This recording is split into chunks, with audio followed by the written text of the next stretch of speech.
नमस्कार, once again welcome है आप सभी का। देखिए बच्चों, अपना चैप्टर चल रहा है magnetic effects of electric current, विद्युत धारा के चुंबकीय प्रभाव। और इस चैप्टर में अब अपना नेक्स्ट टॉपिक आता है motion of charge particle in magnetic field, एक आवेशित कण की चुंबकीय क्षेत्र में गति। तो जब ये मोशन करेगा तो इस पर फोर्स लगेगा, उसी से रिलेटेड ये अपना वीडियो रहने वाला है। इस वीडियो से आपके एग्जाम में क्वेश्चन भी देखने को मिलेंगे। रीजन क्या है, ये जो टॉपिक मैं अभी डिस्कस करने वाला हूँ लगभग सभी एग्जाम में इससे क्वेश्चन आते हैं। स्टार्ट करते हैं। टॉपिक है अपने पास motion of charge particle in a magnetic field. Motion of charge particle या charge in a magnetic field. Hindi में होता है ये आवेश की चुंबकीय क्षेत्र में गति। आवेश की चुंबकीय क्षेत्र में गति ये है।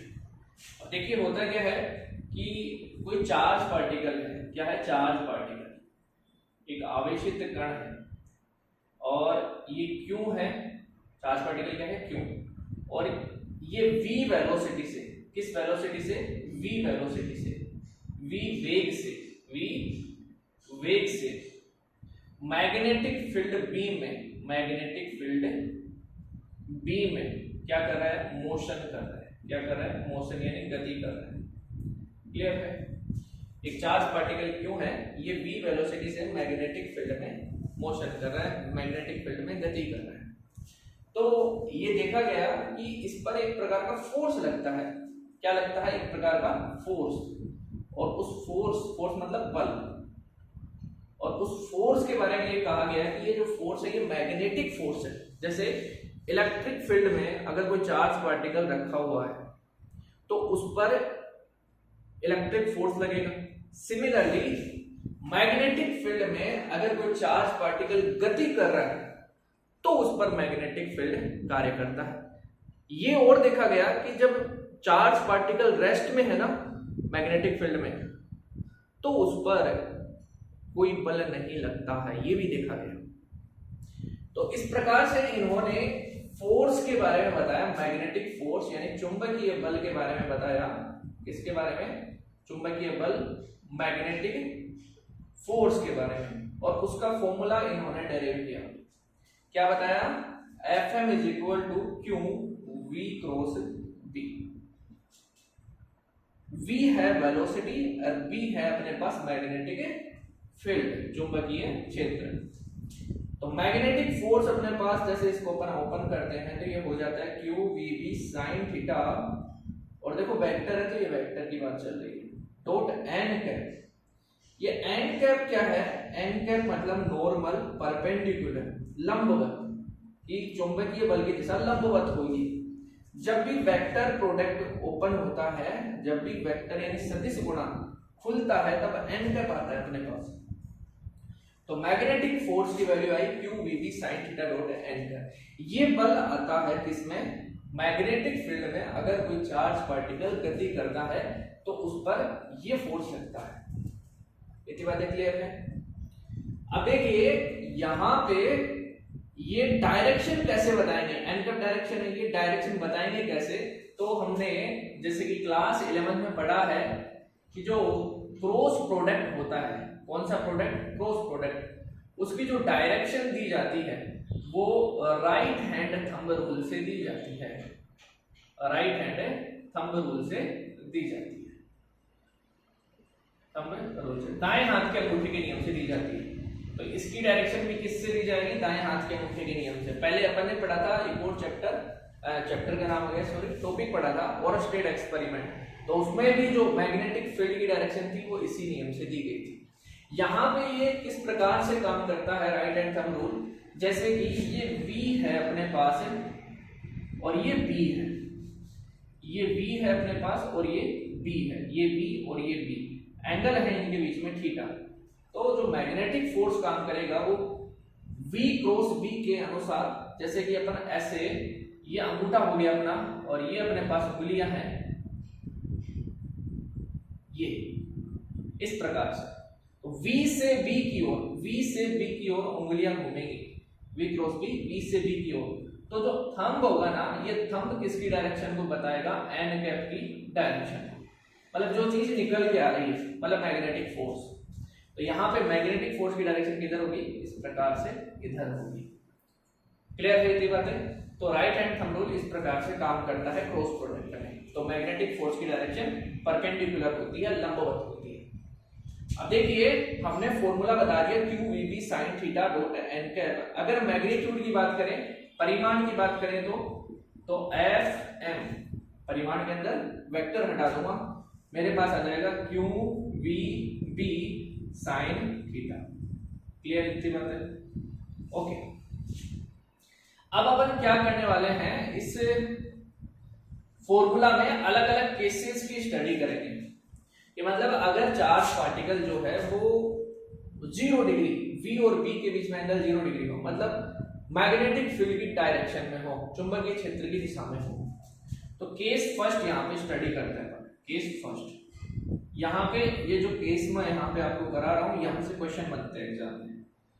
केस फर्स्ट अपने पास है कि जब थीटा 0 डिग्री हो या फिर 180 डिग्री हो, या तो 0 डिग्री हो या 180 डिग्री हो, उस सिचुएशन में आपका मैग्नेटिक फोर्स कितना होगा, क्योंकि साइन 0 या फिर साइन 180 की वैल्यू कितनी होती है, 0 होती है। यानी मतलब ये हो गया कि मैग्नेटिक फोर्स जो यहाँ पे काम करेगा वो 0 आएगा। जब थीटा 0 डिग्री या 180 डिग्री, उस सिचुएशन में मैग्नेटिक फोर्स कितना, 0। क्लियर? अब इससे क्या स्पष्ट हुआ कि जो चार्ज पार्टिकल है, चार्ज पार्टिकल क्यों, चार्ज पार्टिकल क्यों, चार्ज पार्टिकल क्यों does not experience any force, does not experience any force, आवेशित कण क्यों कोई बल का अनुभव नहीं करता। अब कोई बल नहीं लगेगा, इसलिए इसका जो मोशन होगा वो लीनियर होगा। हम कहें चार्ज पार्टिकल क्यों moves, motion of charge particle क्यों, यहां पे देखें, मोशन ऑफ चार्ज पार्टिकल या मोशन ऑफ चार्ज क्यों इज लीनियर, रेखीय होगा। क्या होगा, रेखीय। आवेशित कण की गति क्या होगी, रेखीय। कारण क्या है, कोई बल ही नहीं लग रहा, कोई ऐसा बल नहीं लग रहा जो उसको विचलित करे, डिफ्लेक्ट करे। तो जो पाथ है उसका लीनियर, जिस वेलोसिटी से जा रहा है, जिस डायरेक्शन में जा रहा है, उसी डायरेक्शन में चला जाएगा, क्योंकि कोई फोर्स ही नहीं लग रहा। इसलिए हम कहते हैं इसका पाथ क्या होगा, लीनियर होगा। पाथ क्या होगा, linear. Path of charge Q is linear, motion of charge Q is linear, linear. आवेशित कण का पाथ क्या होगा, सरल रेखीय होगा। किस सिचुएशन में, थीटा 0 डिग्री या 180 डिग्री होता है, उस सिचुएशन में। यहीं पे अपन अब सेकंड केस का स्टडी करते हैं। सेकंड केस है अपने पास, जब थीटा जो है ये अपने पास हो 90 डिग्री, कितना हो, 90 डिग्री। अब थीटा 90 होगा, उस सिचुएशन में साइन 90 का वैल्यू कितना होगा, 1। साइन 90 का वैल्यू 1, देन एफ मैग्नेटिक कितना होगा, क्यू वी एंड बी होगा। हम ये कह सकते हैं कि इस स्थिति में मैग्नेटिक फोर्स अपने को अधिकतम मिलेगा। क्या मिलेगा, अधिकतम, मैक्सिमम, अधिकतम, मैक्सिमम फोर्स अपने को मिलेगा। राइट, इतनी बात है, ठीक है। तो एफ मैग्नेटिक इस सिचुएशन में कितना आएगा, क्यू वी बी आएगा। क्लियर? अच्छा, यहां से देखिए, इस फॉर्मूला से मैं ऐसे कह सकता हूं कि B का वैल्यू क्या होगा, F M upon Q V होगा। राइट है, इतनी बात है। अब देखिए, मैंने लास्ट वीडियो में क्वेश्चन दिया था, उन क्वेश्चनों को अपन यहां पे अब सोल्व करते हैं। B is equal to F M upon Q V, तो सबसे पहले हम यहां पे निकालते हैं यूनिट ऑफ B, चुंबकीय क्षेत्र का मात्रक। चुंबकीय क्षेत्र का मात्रक क्या होगा, F मतलब फोर्स है, इसका न्यूटन होगा। Q क्या है, चार्ज, और चार्ज का होगा एम्पियर डॉट सेकेंड, और इसका होगा मीटर पर सेकेंड। चार्ज का एम्पियर डॉट सेकेंड क्यों हुआ, क्योंकि Q इज इक्वल टू होता है I डॉट T, तो I का एम्पियर, T का सेकेंड, सेकेंड से सेकेंड कैंसिल, तो यहां से अपने पास ऐसा यूनिट आ गया किसका, मैग्नेटिक फील्ड का, मैग्नेटिक फील्ड का, चुंबकीय क्षेत्र का, चुंबकीय क्षेत्र का SI मात्रक, क्षेत्र का SI मात्रक। ये भी क्वेश्चन पूछा जाता है, क्या होगा, न्यूटन पर एम्पियर डॉट मीटर होगा, और इसी को बोला जाता है टेस्ला। क्या बोला जाता है, टेस्ला, टेस्ला, क्लियर है, इसी को क्या बोला जाता है, टेस्ला। इसी को अपन बोलते हैं weber per metre square, weber per metre square. तो इसके तीन अपने पास क्या आते हैं, SI यूनिट आते हैं। ये कब आएगा इसकी भी बात करेंगे, ठीक है। अभी आप ध्यान रखो कि चुंबकीय क्षेत्र का SI मात्रक एक तो हो गया newton upon ampere dot metre, एक हो गया टेस्ला और एक हो गया weber per metre square, clear. ये SI मात्रक है। अगर CGS यूनिट की मैं बात करूं, CGS यूनिट की, CGS मात्रक की, तो CGS मात्रक इसका होता है अपने पास Maxwell per centimetre square, Maxwell per centimetre square. या फिर इसी का एक और मात्रक होता है जिसे अपन बोलते हैं गाउस, क्या बोलते हैं, गाउस। तो क्वेश्चन आए कि जो मैग्नेटिक फील्ड है इसका CGS यूनिट क्या होगा, देन हम लिखेंगे मैक्सवेल पर सेंटीमीटर स्क्वायर या फिर गाउस। यहां से भी अपन इसका यूनिट लिख सकते हैं, एक हो। तो आप दो यूनिट ध्यान रखिए, CGS unit Maxwell per centimetre square और गाउस। अब क्वेश्चन ये आता है यहाँ पे कि एक टेस्ला में कितने गाउस होते हैं। तो एक टेस्ला में अपने पास 10 टू द पावर 4 गाउस होते हैं। कितने, 10 टू द पावर 4 गाउस। ये क्वेश्चन भी बनता है, इसको आप ध्यान रखें, क्लियर है। तो यूनिट ऑफ बी की हमने बात की, तो यूनिट ऑफ बी ऐसा यूनिट हो गया newton upon ampere dot metre, एक हो गया टेस्ला और एक हो गया weber per metre square. CGS unit में मैक्सवेल पर सेंटीमीटर स्क्वायर और एक हो गया गाउस, क्लियर। एक टेस्ला में कितने gauss, 10 to the power 4 gauss होते हैं। अब जो टॉपिक मैंने छोड़ा था या मैंने जो क्वेश्चन दिया था उसका आंसर आपको मिल चुका है। इसी में एक क्वेश्चन और दिया था मैंने जो कि बायो-सावर्ट लॉ से रिलेटेड था। बायो-सावर्ट लॉ में मैंने आपको बताया था कि जो dV होता है इसका वैल्यू आता है म्यू नॉट अपॉन 4 पाई IDL sin theta upon r square, और कहा था कि इसका यूनिट क्या होगा बताओ। अब आप बता सकते हो कैसे, देखिए इसका क्या आएगा, टेस्ला, क्या आएगा, टेस्ला। ये हो गया मीटर स्क्वायर, फिर भाग लगेगा इन दोनों का, यानी एम्पियर मीटर। आगे अपन इसको सोल्व करें तो ये आ गया टेस्ला मीटर अपॉन एम्पियर, तो ये इसका SI यूनिट हो गया। सेकेंड यूनिट इसका और क्या हो सकता है, म्यू नॉट अपॉन 4 पाई का या फिर म्यू नॉट का। सेकेंड यूनिट क्या हो सकता है, ये तो हो गया फर्स्ट, ठीक है।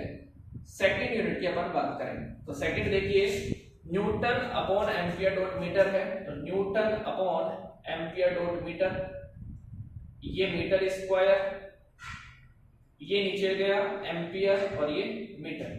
देखिए मीटर से मीटर, फिर ये हो गया, इसका क्या आ गया, एक और यूनिट न्यूटन पर एम्पियर स्क्वायर, क्या आ गया, न्यूटन पर एम्पियर स्क्वायर। तो इसका सेकंड यूनिट क्या होता है, न्यूटन पर एम्पियर स्क्वायर, किसका, म्यू नॉट अपॉन 4 पाई का या फिर म्यू नॉट का।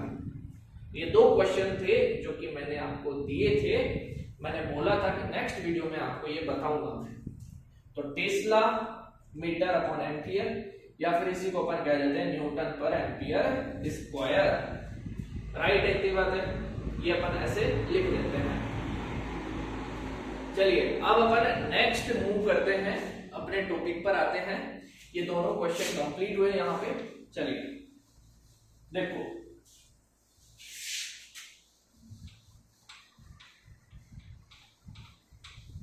ये हमने यहां पे बात की है। B इज इक्वल टू आ गया Fm अपॉन QB। ओके, अब देखिए इसका पाथ कैसा होगा, रास्ता कैसा होगा, किस पाथ में ट्रेवल करेगा। तो मैं अगर ये कह दूं कि इसका पाथ जो होगा वो सर्कुलर होगा, क्या होगा, सर्कुलर, तो मैं गलत नहीं कह रहा। कैसे होगा, देखो इस प्रकार से मोशन करने लगेगा।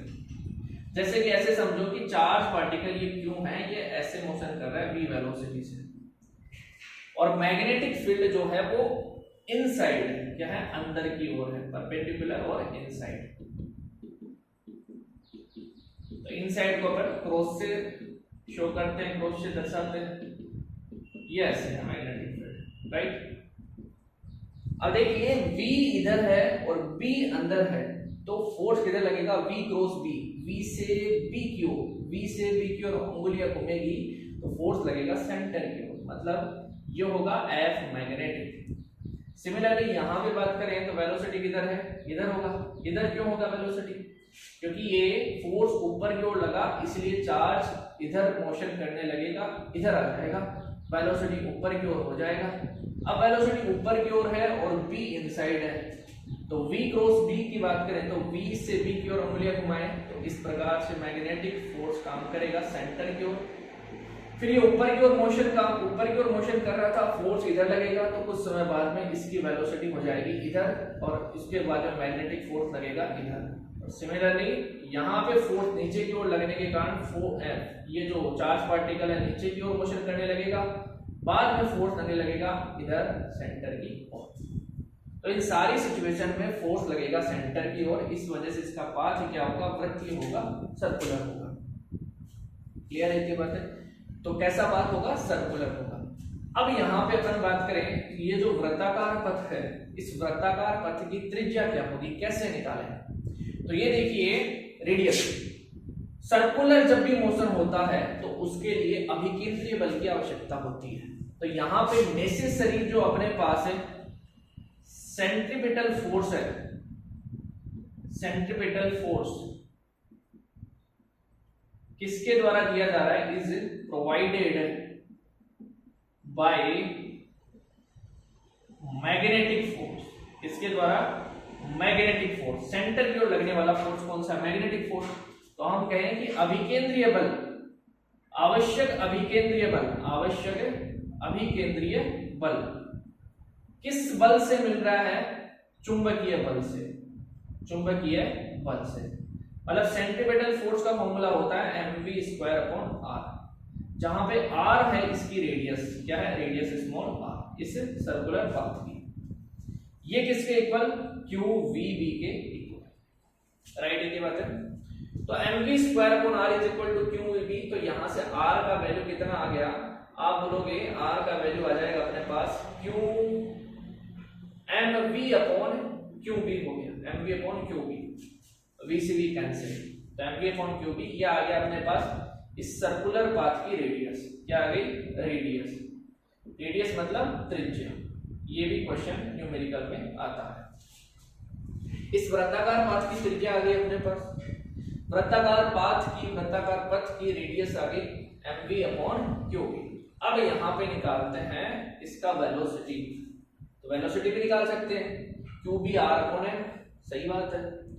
ओके, टाइम पीरियड कितना होगा, टाइम पीरियड ये भी बहुत इंपॉर्टेंट है यहाँ पे। टाइम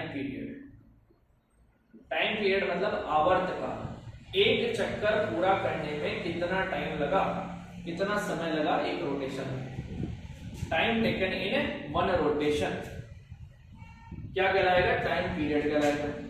तो देखिए क्या होगा time period, distance travelled in one rotation, दूरी बटे समय बराबर दूरी बटे चाल, तो distance travelled in one cycle या वन रोटेशन, राइट है, अपॉन स्पीड, समय बराबर दूरी बटे चाल।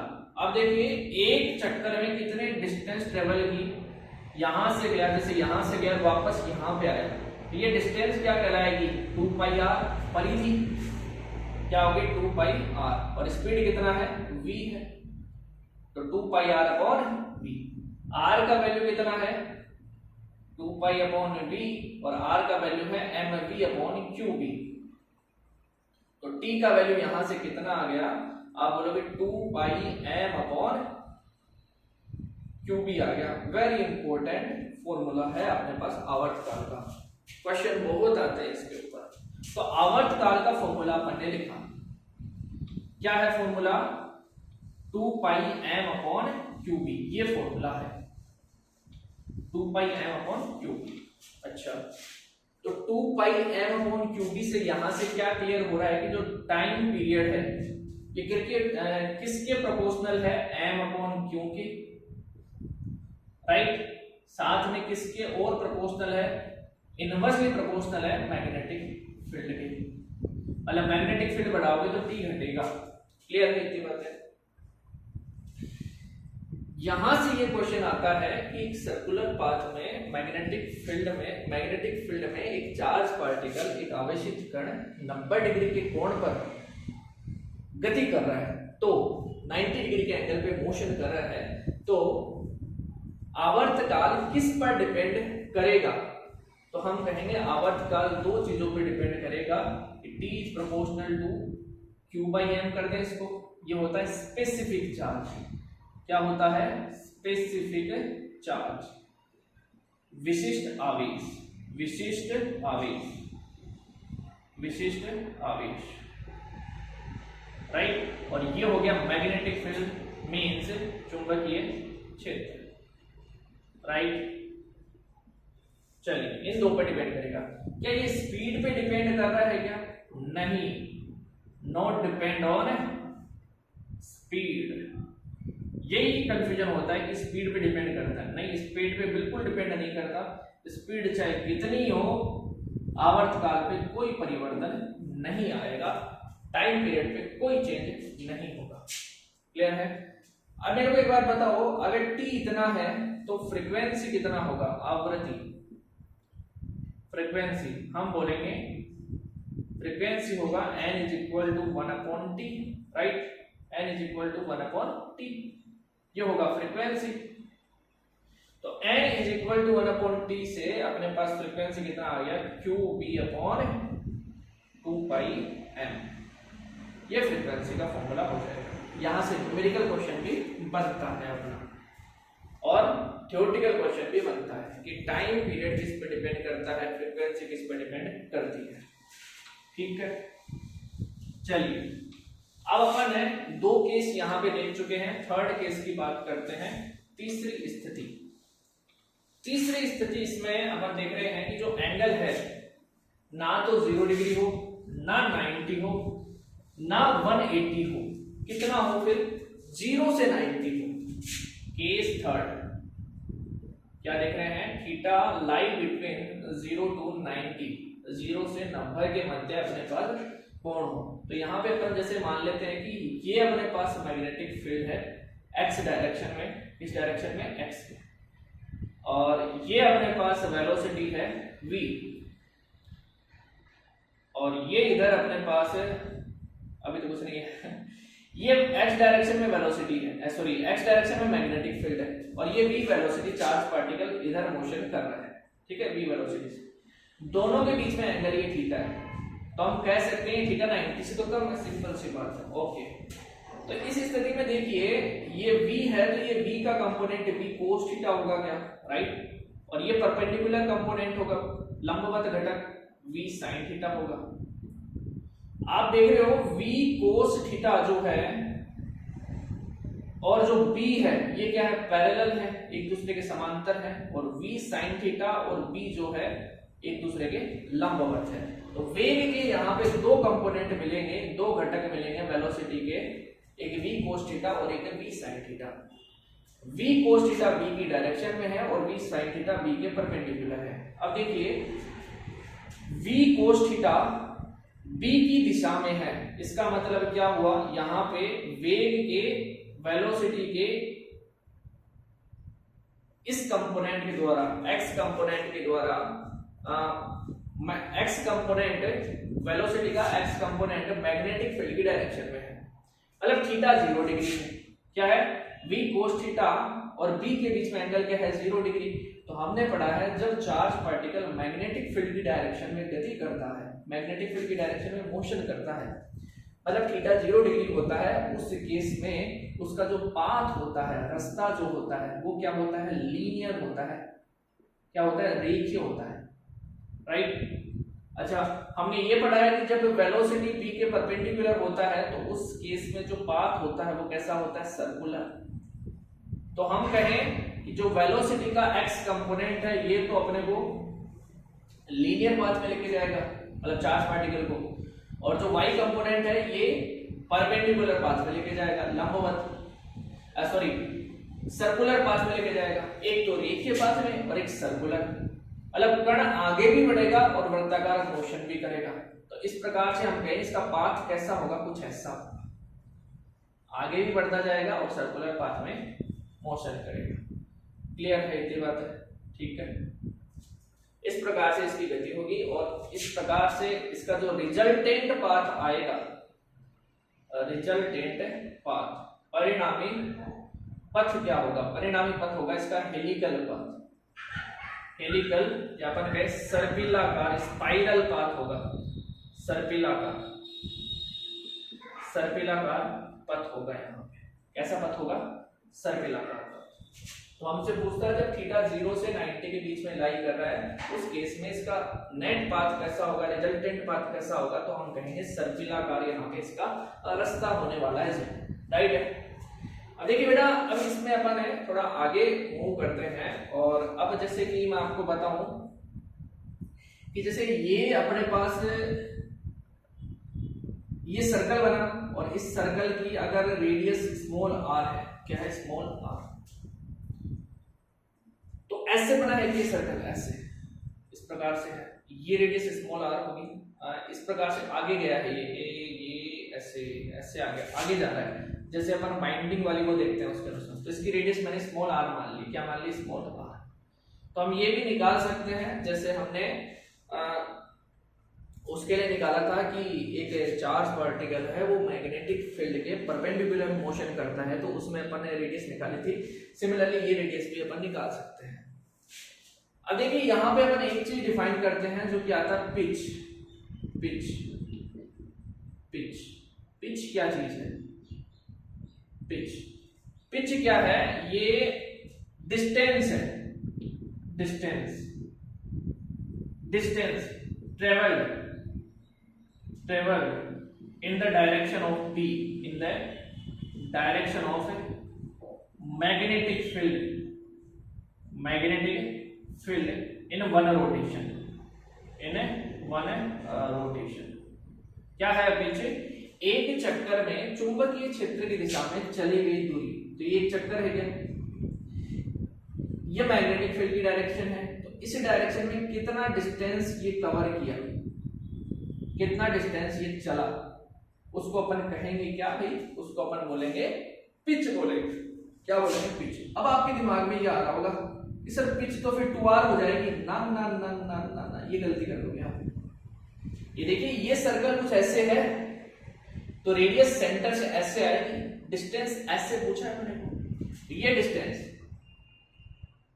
Distance travelled in the direction of magnetic field in one rotation, एक चक्कर में चुंबकीय क्षेत्र की दिशा में चली गई दूरी, ये डिस्टेंस पूछा है, इसे अपन कहते हैं पिच। ठीक है, डिस्टेंस कितना होगा, पिच x डायरेक्शन है क्या, इसको x बोल दूं मैं, ठीक है। दूरी बराबर चाल गुना समय, इस डायरेक्शन में स्पीड इनटू टाइम, इस डायरेक्शन में कितना स्पीड है, आप बोलोगे v cos थीटा, और टाइम, टाइम तो एक चक्कर में यहां से गया वापस यहां पे आया, t यानी टाइम पीरियड, आवर्तकाल लगा। अब देखिए वृत्ताकार पथ में अब जो टाइम पीरियड है, आवर्तकाल है, इसका फॉर्मूला क्या है, हम जानते हैं v cos थीटा, और ये होता है 2 पाई m अपॉन q। तो इस प्रकार से ये पिच का फॉर्मूला आ जाता है, यहां से भी न्यूमेरिकल क्वेश्चन अपने पास बनते हैं। तो मैंने आपको इस वीडियो में ये टॉपिक कराया है कि एक चार्ज पार्टिकल है, एक आवेशित कण है, ये चुंबकीय क्षेत्र में अगर गति करता है और उसके डिफरेंट डिफरेंट केसेस में उसका पथ कैसा होता है, ठीक है, जैसे सर्कुलर कब होगा, हेलिकल पाथ कब होगा, लीनियर पाथ कब होगा, ये चीजें करवाई हैं। साथ में मैंने जो पिछले वीडियो में जो क्वेश्चन दिया था उसका भी सॉल्यूशन करवाया है। आई होप कि ये वीडियो आपके लिए यूजफुल होगा और इसी उम्मीद के साथ में मिलते हैं नेक्स्ट वीडियो में एक नए टॉपिक के साथ।